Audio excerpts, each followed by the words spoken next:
Jim Hanson, former U.S. Army Special Forces and the chief strategist for the Middle East Forum. All right, Jim, how confident are you that the U.S. could pull off some sort of uranium extraction under enemy fire?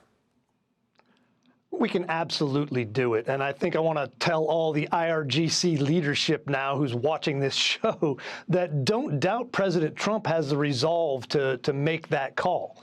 You know, and I mean, at some level, I have a wish to see. I want the choppers coming in, hitting the beach, you know, blaring Ride of the Valkyrie, Ghost of Robert Duvall in the lead helicopter, and the discombobulator blazing their way to knock everybody out of the way. The problem is from the beach to the places we have to go is almost 500 miles. And that's a heck of a logistical nightmare. It's not quite as simple. It can be done, and we have the capabilities and the people to do it. But I think everyone should be cognizant that's a heavy lift. It is. And, you know, you don't want to trivialize it like, I'll go and take the uranium, but what kind of close air support, consistent close air support, would an operation like that require deep inside Iranian airspace? Yeah, I would be less worried that they would send like a reaction force to try and, you know, okay, we go, we surround it, we drop the 82nd in, they surround the compound, you know, the SEALs, Delta, whoever, the Rangers, everybody go in and start, you know, searching the compound. But they're not going to send a force to try and fight that because they know we have air supremacy. We'll kill anybody who comes. But they can send drone swarms and all of that. And what those guys won't have a lot of is air defense. So that's the big weakness, is it's hard to defend against a bunch of drones. And we might have to try and find a way to bring in some air defense with them to keep it clear long enough to actually do what needs to be done, find that stuff, get it on a bird, and get out of there. So is there risk for fallout? I'm not a nuclear physicist, but if the Iranians just start, I don't know, just lobbing everything they have at these two remaining nuke sites, is that crazy town? Well, as Secretary Rubio said, this is an apocalyptic death cult. You know, the 12er Shia Islam believes they need that Armageddon-like event to bring back their Mahdi and rule the world. So you can't say they won't do it. And if they somehow manage to hit or do that, you've got the equivalent of a dirty bomb. All our guys would be in deep trouble. But again, you know, that's a nightmare scenario if it happens. Better case scenario is we get a tip, you know, and either Mossad or the CIA turn somebody or buy somebody and they tell us exactly where it is and maybe even bring it out for us. You know, there's a lot of ways this could go. I think there are better ways than a raid, but no one should ever doubt that if it comes down to it, President Trump's going to get that job done. Yeah, I think the raid, obviously, you're right, is the last option.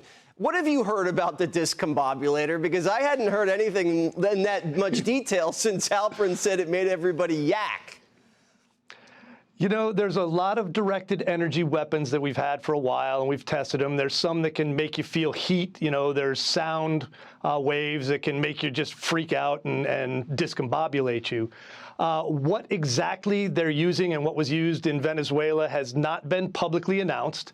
It's just one of those things that we have that makes it a big advantage, because when you are going into a place where the enemy knows where you're coming, you don't want to lead with your face. You know, that's a cardinal rule of door-kicking operations. Yeah. Have something in front of you for that. So that's why you throw flashbangs in a room.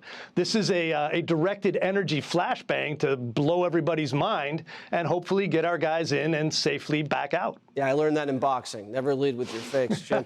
The Iranian regime, what's left of it, do you think they are capable of withstanding another 2-week aerial pounding, or will it take some sort of lightning-fast ground operation on Karg, on an island, on the Strait, to really force their hand? I think leverage is needed. You know, we've bombed so much that we either need to turn up the volume on what we're bombing, you know, turn it to 11 on the targets, or to do something that causes them potentially more damage. Their economy is a shambles. And without the revenue they're getting from oil out of Kharg Island, they're toast.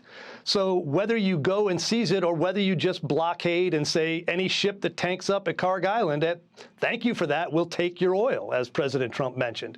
You know, any of those are going to put the pressure on them, and I think one of those things is going to be needed to push them over the edge. And you see the next couple weeks as being basically the fourth quarter? Yeah, we're coming to the end, you know, and President Trump said we're going to do 4 to 6 weeks. We have done our target list is down into smaller. You know, we're going to have 3 digits now left on the target list, and they're ready to go ahead and move to the next step, which is finishing off, opening up the Strait of Hormuz to traffic, taking care of the uranium, and then figuring out who is going to be in charge to hopefully lead Iran to a more prosperous future. All right, Jim, great to talk to you as always. Be sure to like and subscribe for all the Fox News latest on YouTube, and catch full shows streaming now on Fox One.